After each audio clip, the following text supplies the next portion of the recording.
Right, so in this video I'm going to try to do something different from the videos that I usually do. So this is more of an experiment, but I think this might be something interesting for a lot of us here, and we could gain a lot of value from what I'm going to talk about. Most of us here, we read self-development books, don't we? Books that help us develop. All these non-fiction pieces of literature which are amazing, which point out so many factors about our lives that we might have not actually known about, or things that we are actually missing from our lives. Self-development books have helped so many people up until this point. They are honestly amazing. Right now I'm reading Beyond Order by Jordan Peterson. But today it's not self-development books that I want to talk about. It is fiction stories. And this is why I said that this might be something interesting, because a lot of us, we tend to think about books in the non-fiction kind of way, in the self-development, self-help niche. The books written specifically for people who are trying to develop themselves. And today I thought I'd be a bit more special and talk about fictional stories, because I know just how much value and meaning those stories can bring. And it's only recently that I've actually realized this. It's only recently that I've noticed more and more hidden points of value and hidden points of interest in all of these fictional stories, and this is partly due to Jordan Peterson's fascination about this as well. He talks about a lot of popular fiction stories into great depth, and he really takes a lot of meaning out of them. And so I was thinking about all the fictional books that I have read up until this point, and just how much hidden value and hidden significance they all had. And maybe like 2 or 3 weeks ago, I started rereading a fictional story, which honestly blew my mind when I first read it. And I thought to myself, you know what, I want to live through that same feeling of having your mind completely blown away. And so I started reading through it, and I'm already halfway through, and I think to myself, there is so much value that people can take out of stories like these. This fictional story is quite special because it's not something that you would expect, and at the same time it's special to me because it holds a special place in my heart. It always will. But this story does not disappoint, I assure you.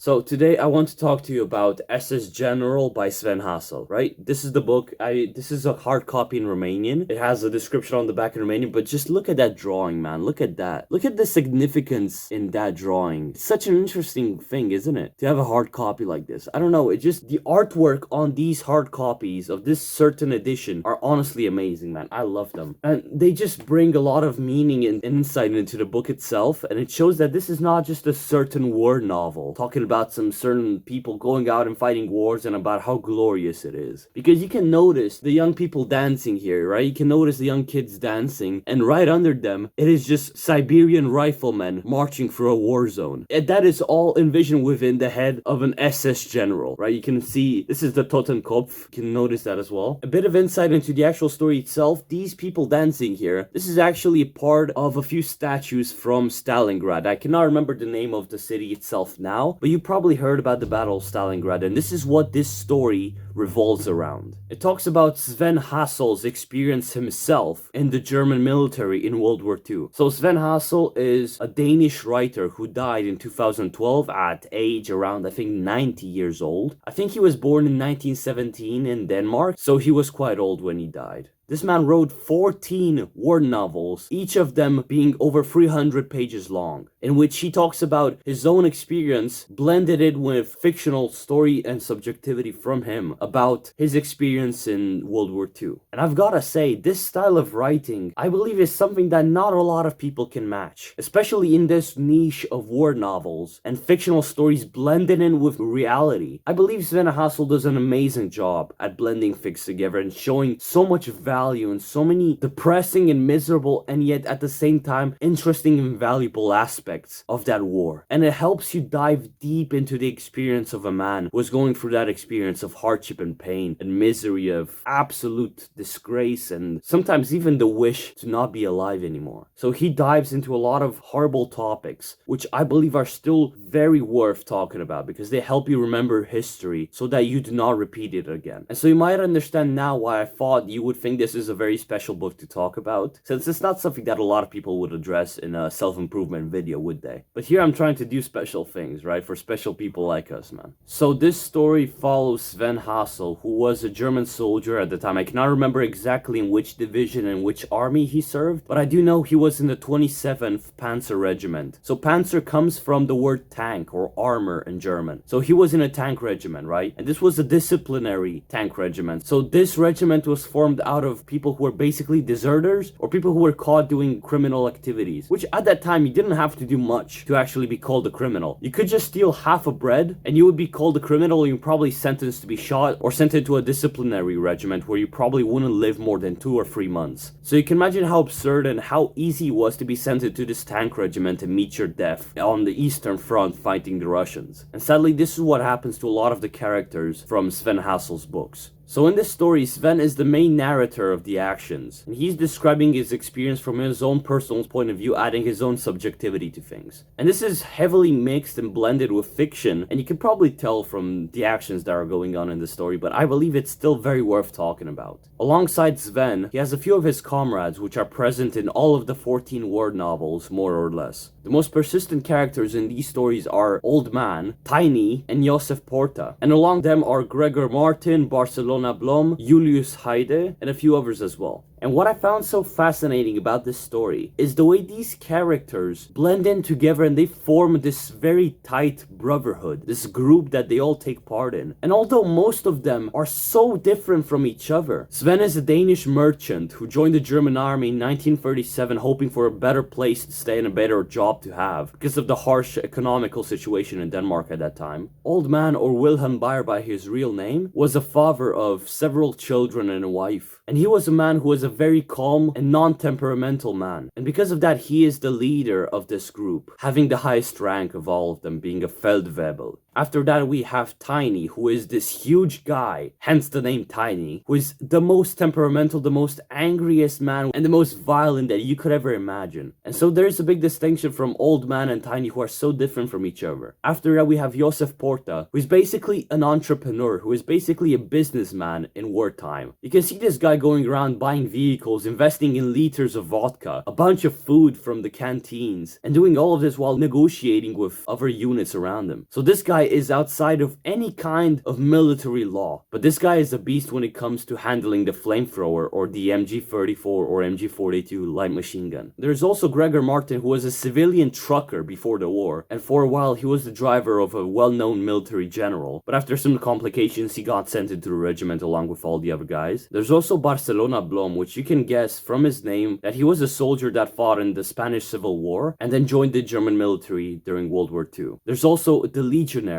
Alfred Kalb, who in most of these novels is portrayed as a black man. So think about that, a black man serving in the German military in World War II. So I think that might be an inaccuracy, but in some of these stories he's not portrayed as black, but white. So there's a very weird alternation between white and black in his skin color throughout these books. But he served in the French Foreign Legion before the war, and so he knows a bunch of French and he speaks good French as well. And there's just so many other people. There's Julius Heide, who is literally a Nazi, bro. He's like the definition of a Nazi. He's the soldier who is completely by the rules, who is always on track, on time, perfect, and he believed in the Great War effort. But unlucky for him, he is the only one in this entire group who believes in that German war dream. Because all of these soldiers from this group have gone through so much pain, through so much hardship together. So many of their old comrades around them died, and they are the only handful from the original disciplinary regiment who are actually left. So all of them, aside from Julius Heide, don't share this German war dream. They are simply in the war because they were forced to join the war. They were forced to go into this battle, to go into the fires of the Eastern Front, into the hell that awaited them there, and fight tooth and nail, just to be able to live another day, just to be able to get back home for once and feel like they were strangers in their own country. What really got my attention is the fact that these stories, all of them, especially this one, SS General, they all highlight certain values, certain masculine values, I'd guess, like perseverance, like brotherhood, like discipline, and they are highlighted in very special ways. So for example, here in SS General, after Stalingrad is encircled by the Soviet army, and the 6th German army is surrounded, and is slowly but surely being decimated, is being massacred by the Soviet army that's breaking through the lines. lines, with tanks, with artillery, with soldiers on the ground, killing and taking prisoners everywhere. And at that time, being taken as a prisoner in the German army or the Russian army, it probably meant that you would either be starved or worked to death. So nobody wanted actually becoming a prisoner of war at that time. And so this is why, as the encirclement draws closer and closer, Sven and his group, they are drawn towards breaking out for a certain period of time and actually just running through the Siberian steppe and trying to reach their own lines. So this is exactly what they do, along with a few hundred other soldiers. And they were all led by this weirdly interesting and at the same time cruel SS General. And so hence the name SS General of the book. And half of this book is relating the stories that Sven and his group and all of these hundreds of people have underwent as they were running through the Siberian steppe, as they managed to escape from Stalingrad, and as they were dying from cold, as they were dying from disease, as they were dying from hunger, as they felt like every single step could be their last. As they were running through the snow that would be like a meter high, like genuinely a meter high worth of snow everywhere. Blizzards, Russian patrols firing and killing more of the weakened soldiers. So many people crying as they're walking because they are so scared and they are so tired and so malnutrition that they cannot simply help but leave out all the emotions that they had within them. The sense of pure desperation, pain and fear that every single one of these soldiers felt.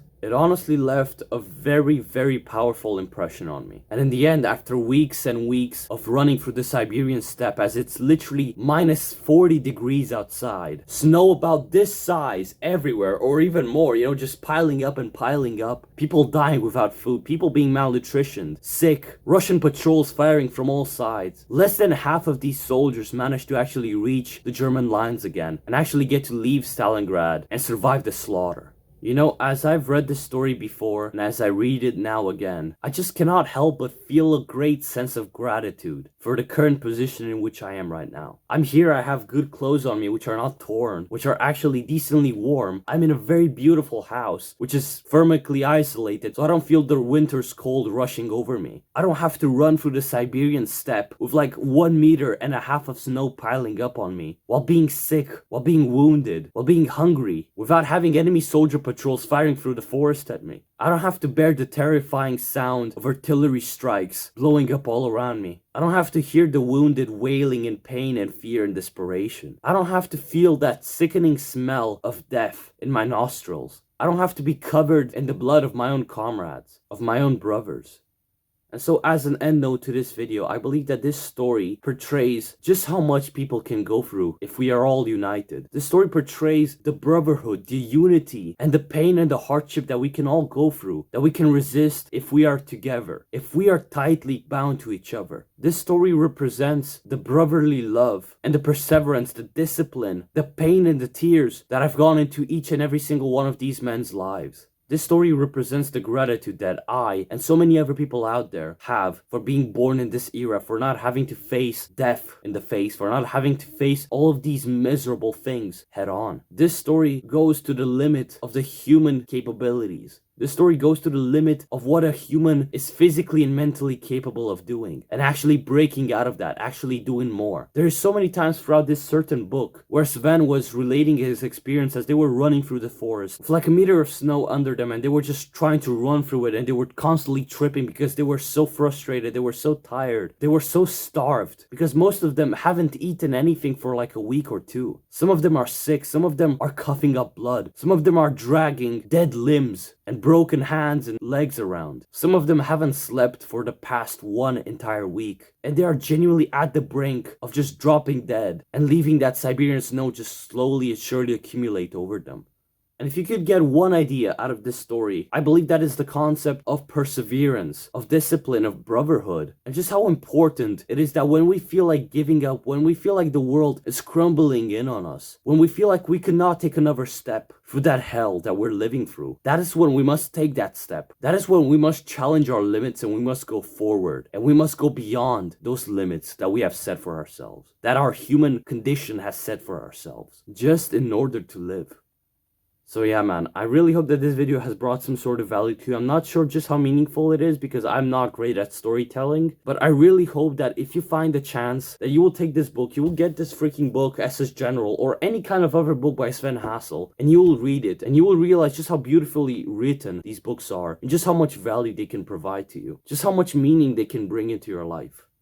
If you feel like this video has been in any way helpful to you, then why not subscribe to this YouTube channel? Why not like this video? Why not share this video around with other people who you think will be able to gain some value out of this? If you want to join my self-improvement Discord server, there will be a link in the description of this video. And if you want to go on a free self-improvement one-to-one coaching call with me, then all you have to do is you have to click the Calendly link in the description of this video, schedule a time with me, this is completely for free, and then we'll see each other and talk about self-improvement tips and advice. So yeah, man. I really hope that I haven't wasted your time, and I'll see you next time. See ya, man. Good luck.